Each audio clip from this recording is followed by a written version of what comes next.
Hey you guys, and welcome back to another totem animal on our Spirit of the Earth series here on Spirit of the Raven YouTube television. Oh my god. I have not made one of these in a long time. I am so sorry. Okay, I have been seeing all of your comments, and you guys have been finding me on my email, on Instagram, on my Facebook. I see them. I know. I am so sorry that it's taking me so long to get back to it. And in my defense, I am doing a lot of work right now. I created an entire spiritual business, and so there is so much happening on the back end that my free YouTube content kind of took a downturn. However, that is now changing because I have gotten enough signs from the universe that this is more important, that I get these messages of these animals out there for you guys so you understand the medicine and the energies that you're working with in an accurate way. And the one reason that I'm so passionate about these totem videos and why I think that they're doing so well is because I feel that it's important that you guys understand the actual animal and not just hear that, ravens represent that, your third eye is active and you're getting psychic downloads. It's like, cool, but why? Why does a raven, an actual animal, bring about this?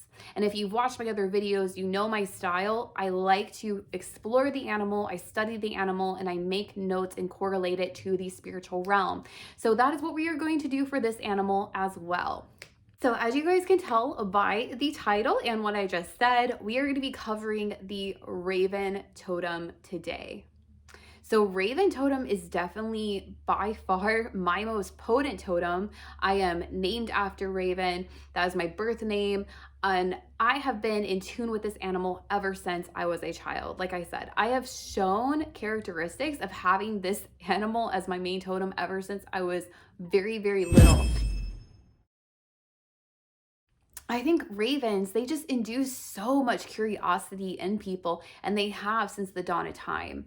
And I don't like to go into too many mythologies here because I do want to keep it more focused on the actual animal. But with Raven, you have to go into the mythologies because it spans over every single culture for centuries and centuries. There are myths, folklore, tales about ravens. And what I find so fascinating about the correlation between all these different cultures is that consistently ravens are known to be communicators and divine messengers of God. How every single one would consistently come to such a what's the word I'm looking for? How every single culture will come to a place of connecting Raven to like this woo-woo mystical energy. And I always, of course, I want to know why. And it's like, was it because ravens would, eat the dead? Or is it because weird things would happen when ravens come around? We don't really know. Other than that, the raven's energy was felt and it was very clear from the start from multiple different types of people. Two of the big gods that are known in history for being associated with ravens are Apollo, which is in Greek mythology, the god of prophecy, and also Odin, who in Norse mythology had the two ravens and the wolves on either side. Now, ravens and wolves are symbiotic. We will jump into that a little bit later in the video, but this is important to note that ravens and wolves have always been correlated throughout history, and their medicines usually work in very close proximity to one another.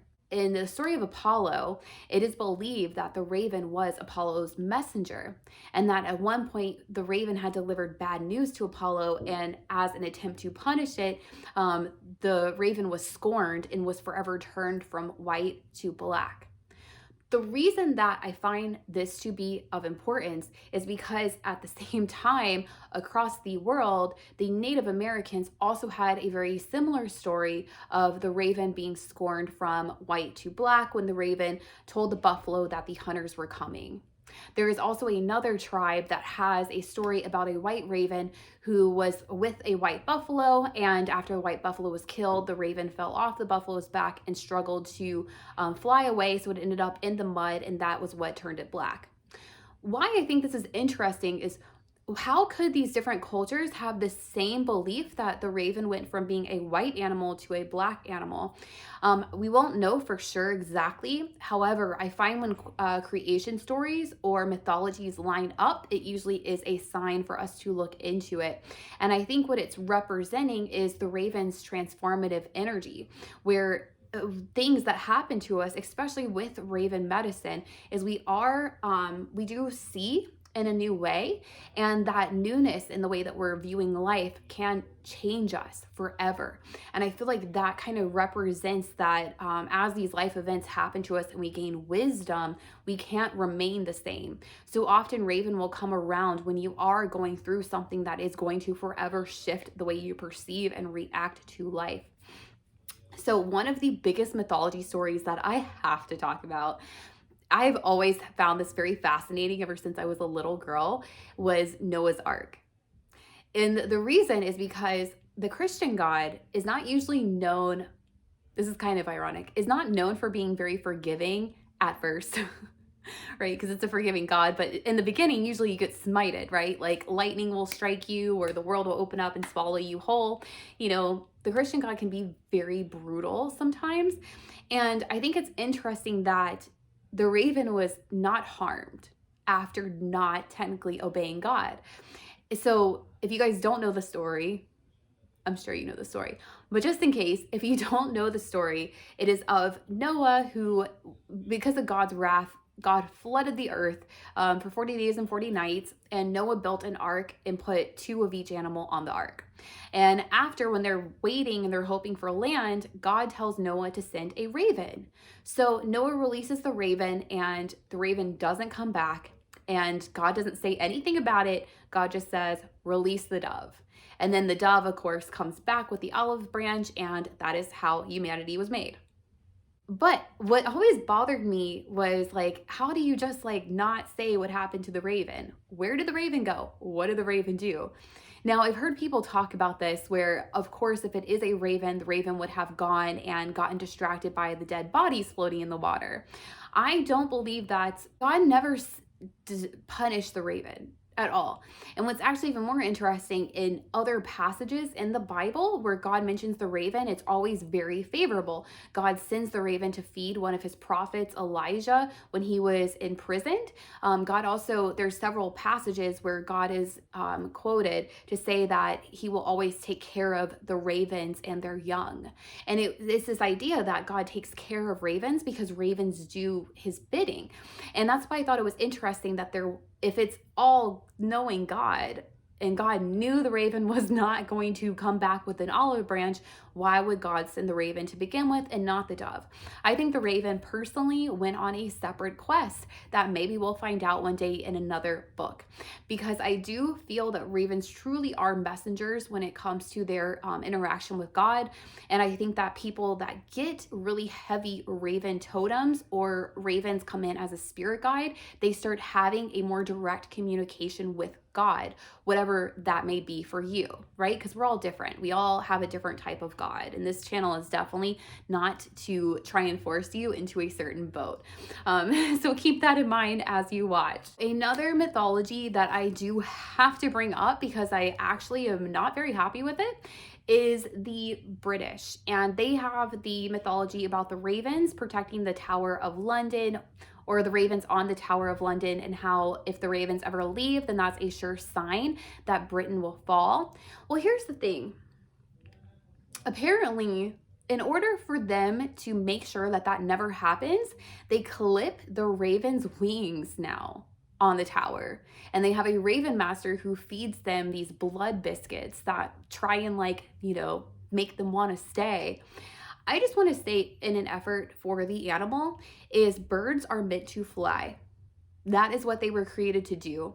And if you want the medicine of the protection that ravens offer, I think trapping them in like a prison kind of energy, because that's what that is trapping them there to protect you, is actually causing massive negative karma.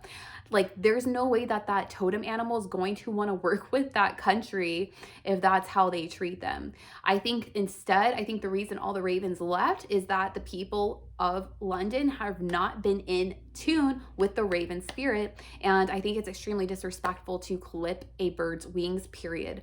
I even feel that way personally. I don't mean to trigger anyone, but if you have a bird at home and you clip their wings, you are taking away something that brings so much happiness and joy to them that it's honestly cruel and very selfish of you to want to keep them that bad that you would prevent them from doing the thing that they were born to do.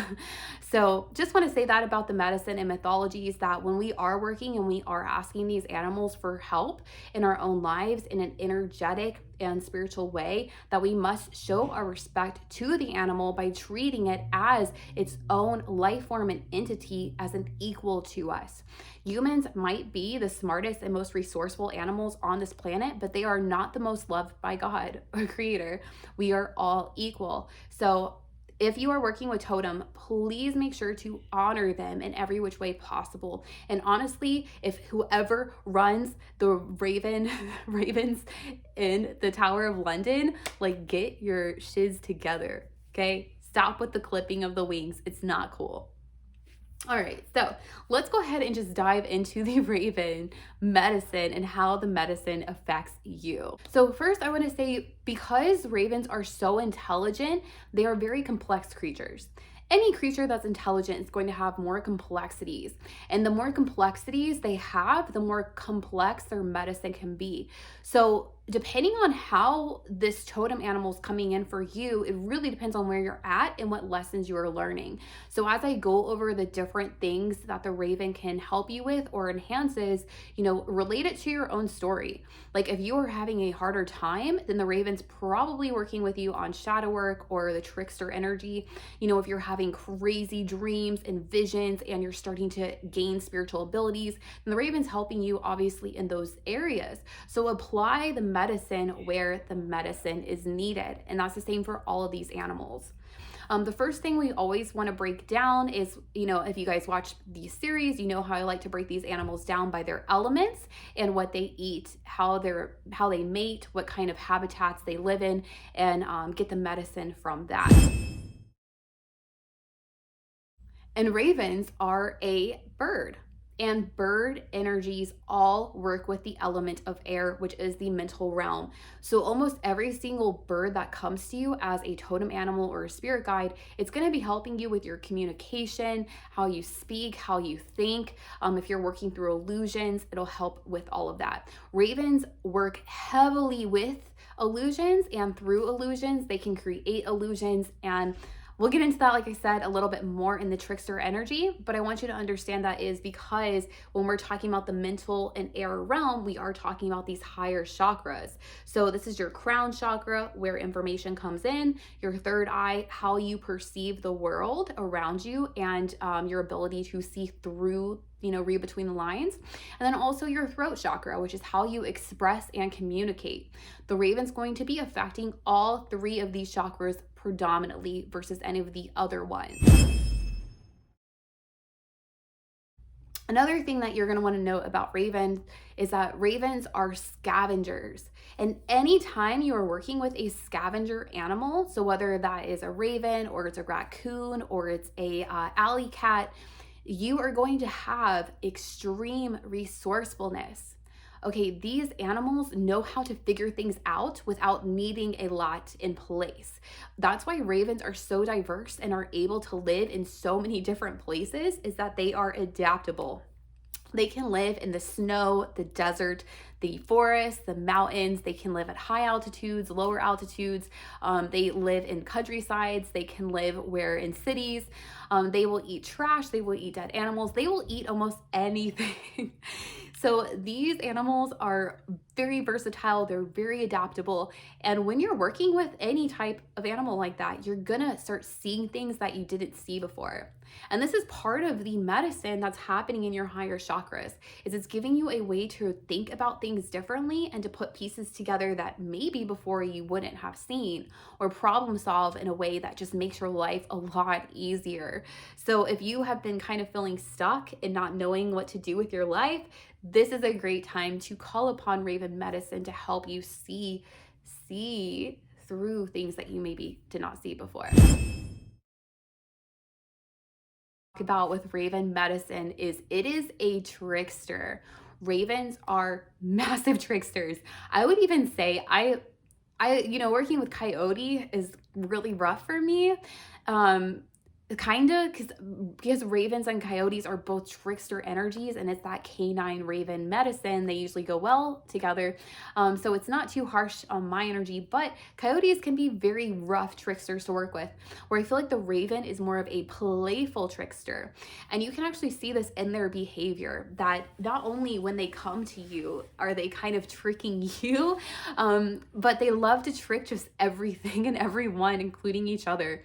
Ravens have been known to go into national forests and make noises of chainsaws cutting down things, or they like to make explosive noises.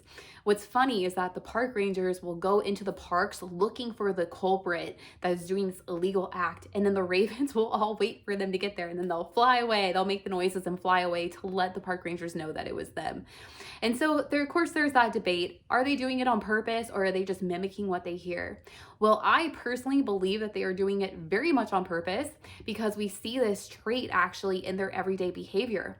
Ravens, if they come across a dead animal or a wounded animal and they can't break through, because most ravens, they either will take the animal really high up and drop them and let all their bones break to be able to break down the animal themselves. But if it's a big animal or an animal that isn't dead, that they can't do that, they need some kind of help. So ravens have learned how to mimic the howl of a wolf and the cries of wolves so that they attract them to their prey. And so raven, this is where the symbiotic relationship starts to form between the wolf and the raven, where the raven will howl for the wolf will come, the wolf will kill the animal, or it will open up, rip back the fur and break the bones and eat, and then whatever's left the raven will happily devour. And it's so funny because they just get along so well with this system that they actually, ravens are known to play with the pups, and they'll actually like pick their tails, and then the wolf will turn around and the raven will like hide. So ravens love to play pranks, and the fact that they know that if they mimic a wolf, the wolf will come, is why I believe that the ravens are purposefully pranking the park rangers, because they're doing the exact same thing, only they're not calling them to help the ravens out. They're just doing it, I think, for their amusement. Ravens also like to steal things. It's so funny. In preparation for this video, I was watching all of these birdwatcher videos of just everyday people just filming ravens, just to see if I can get more, on their natural habitat and what their behaviors are like. And this guy was filming it from outside of his car, and a raven hops into his car, and he's all zoomed in on it, and he's like all excited about the raven being in his car. And then the raven pops up and has his keys. Literally, I guess he put it on his, I don't know if he put it on the seat or something, but the raven has the keys in their mouth. It just flew away, and the guy's like, no. I think it's so funny. Ravens love shiny objects, so they will constantly take shiny objects. And if you've seen on my channel, I've started doing charm readings, and it's because I also love shiny objects. Like, it doesn't even have to be worth anything. I just like that it's shiny and it's pretty. And so that is one of the ways I express Raven Totem. But what this means is that ravens like to pull pranks, and ravens are, they will create illusions. So sometimes as part of their medicine, and in order to help teach you, they will actually create an illusion around you and then help you develop the sight to see through that illusion. So you might even be surrounded by people that are telling you things, but you're hearing a different version than what they're giving you, and then you're having to kind of respond to the inside of, what do I really feel?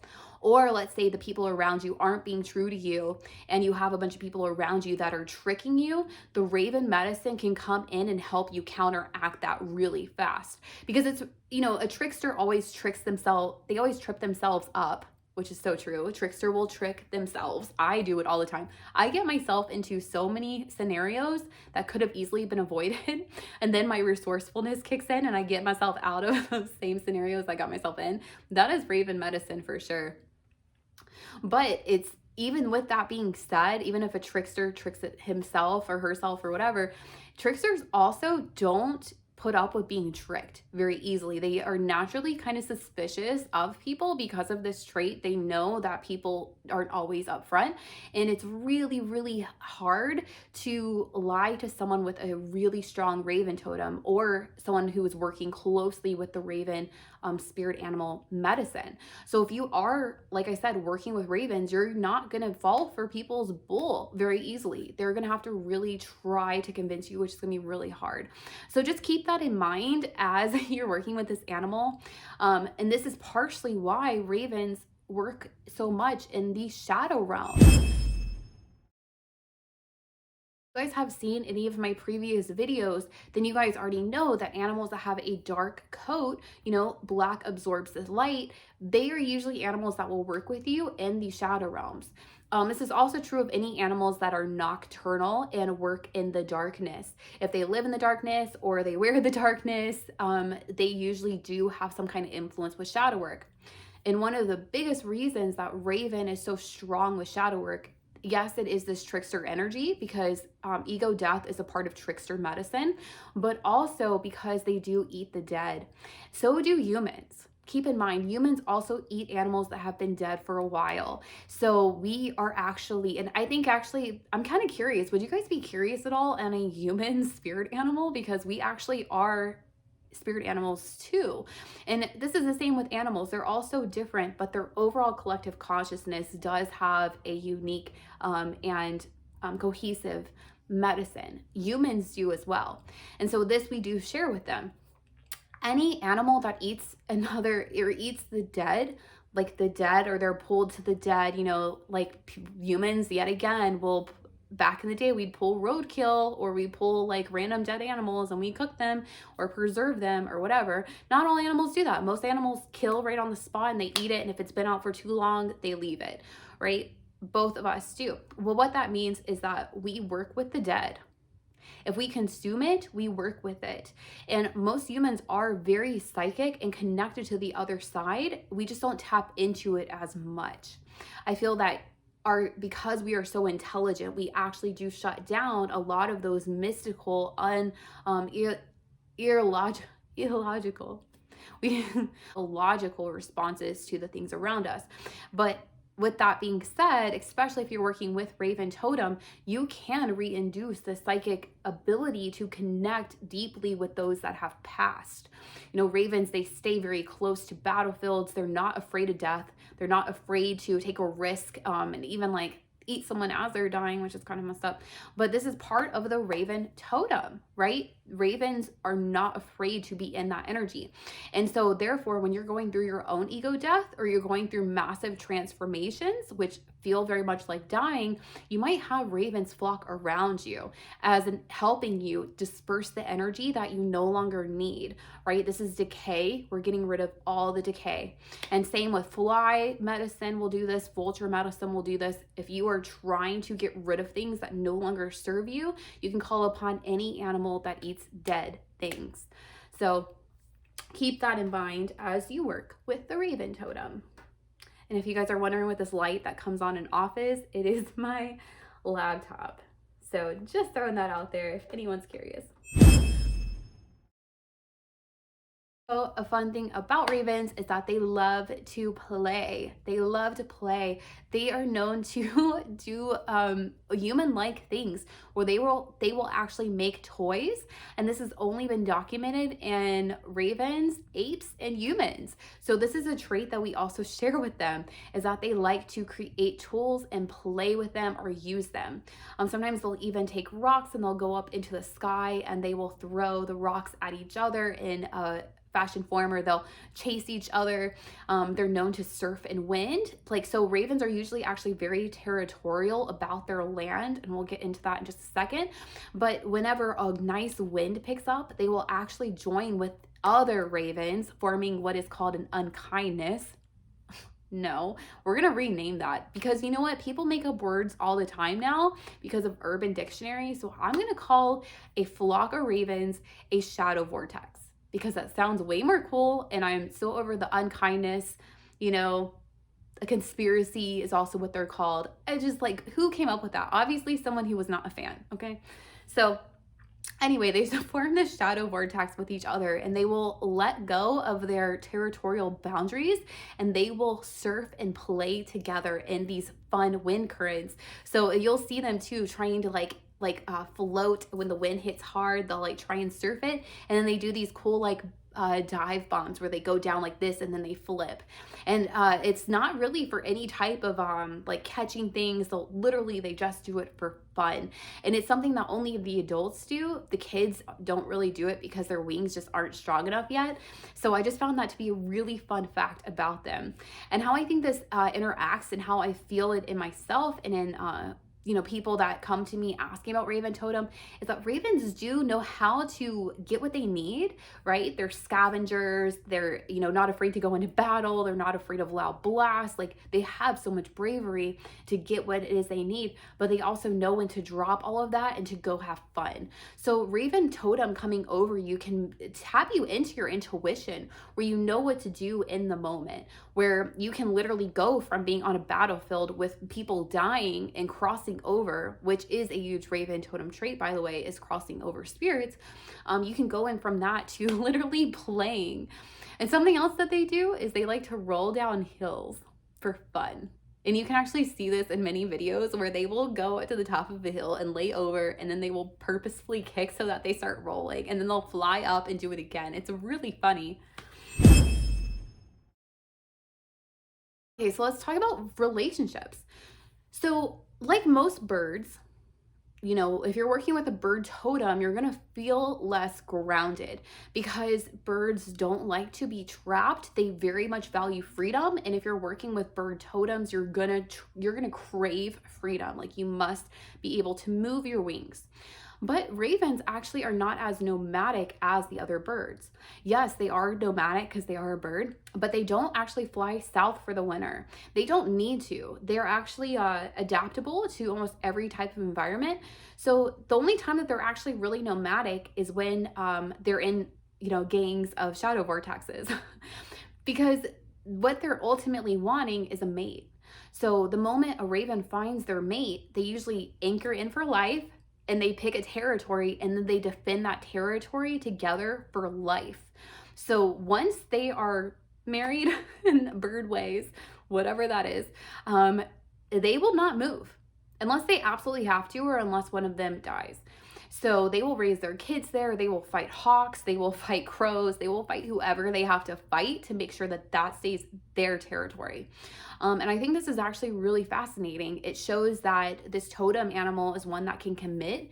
Yet again, it's showing more bravery. And it's also showing that it does like groundedness. It does like to be stable. So that is really nice to work with a bird that is stable, or more so stable than the other birds, because some birds, when you work with that totem, it can be really hard to commit to something. But Raven Totem's really going to help you commit to the things that you care about. And if you are working with this totem animal, or you have it as a main totem, like you're not just working with it as like a spirit guide, but this is a totem animal, then you are very much going to be a monogamous person, unless you have more totems that say otherwise. But for the most part, you're going to crave having that mate, and you will want it to be someone who is stable and monogamous, and who will fight battles with you for a common goal. Like, you will want to be on the same path. So if you are working, or if you need help with that department, please definitely call upon the Raven Medicine to help show you how to do that. And if you can put all those together, Raven Totem should be really good with helping you figure out how to maneuver through illusions in love, right? Or illusions when it comes to relationships or boundaries, because the ravens are so strong in their boundaries. Ravens, I already mentioned a little bit that they are great at mimicking noises. They mimic the wolf, they mimic chainsaws, they'll mimic human voices. So ravens have been always associated with communication, right? The stories, the folklores, even today's presence, and how our culture interacts with these birds, is there is some type of caca message. So me, I am a spiritual messenger, and that is how I feel like I express this totem animal the most. So you might find, if you're working with this animal, that you have divine messages coming through. You could literally be channeling, like you could literally have be saying things that aren't you and going into a trance, or it could be as simple as tarot. It could be delivering a message to someone randomly that you see. This also could be the opposite, saying that ravens are coming to you because you are going to receive a message from the divine. Yet again, in all mythologies, ravens work very closely with the divine. And what I find, at least for me, and I'm not sure if this goes for everyone who has this as a personal totem animal, but if I am not in a relationship or in a communication with the divine, my trickster medicine can quickly overpotent the energy of my vortex, and I can end up in a mess of illusions and traps that I put myself into, and have all sorts of messed up energy in my crown and my third eye and my throat chakra. So if you are working with this totem animal and it's kind of coming across negatively, or maybe you're just like really triggering people, like your messages aren't being taken in the right way, or you feel like you're constantly getting illusions and your messages are coming out all weird, that just shows that the medicine isn't fully connecting with spirit. And so when Raven Totem is in connection with God, it cuts through all of that. Every single part of the illusion, trickster energy will move aside. So in order to balance that, it's really just asking. You know, the creator does not move or fluctuate from us. We fluctuate from the creator. And I know, like I said, I know not every single one of you guys has the same belief system. So please take that as you see fit. But it is important, if we are going to talk about spirituality, that we do talk about the universal intelligence of oneness and allness. And that is who the Raven Totem will work closely with. All right, you guys, so that is everything I have for you on Raven Totem. Just to do a really quick recap on everything that Raven can help you with is, if you are getting signs of ravens, or you're having dreams of ravens, or raven messages and synchronicities are just popping up everywhere, then that is a sign that you are in communication with something greater than yourself, whether that be through you as you give out messages to the world, or you are meant to be a speaker of some sorts, or the universe is giving messages that you need to hear in your life. The Raven Totem will help you move through illusions in your third eye. The Raven is good at creating illusions, but that means the Raven is also good at seeing through them. So definitely call upon Raven if you need to see what is not being said, or if you need help yourself, not tricking someone. I don't think you should use the medicine like that, but maybe if you do need a little charm to get out of a ticket or something, maybe you can call upon Raven. Don't take that advice. I swear I am not encouraging people to break the law. Also, ravens can help you talk to the other side, because they are creatures that devour the dead. They are not afraid of death or the energy of it, and they are known to hang around graveyards and other places like that. What was that? Oh, it was my cat's ear. I thought it was a spider coming. So because ravens do hang around graveyards and war zones, they are not afraid to communicate with the dead. And if you are getting Raven Totem, you might start having visions. Don't be afraid. Fear does shut down your third eye and your ability to clairvoyantly see and connect in a psychic medium way. So if you do feel fear, make sure you breathe through it. Like, close your eyes and breathe through the fear, and that will help not shut it down, because Raven medicine might be trying to get you to help those that are stuck in the ether, or that are a close enough resonance with you that you can maybe help them cross over, or at least learn something from that experience. And then ravens, finally, if you are getting signs of ravens, then they are helping you be resourceful. They are helping you see things that maybe you didn't see before, or opportunities where you didn't see opportunities before. And then also, ravens are, like I said, monogamous creatures, so they can help you stake your boundaries. If you are looking for a place to settle, or if you're looking for a mate, ravens can help you in all of these things.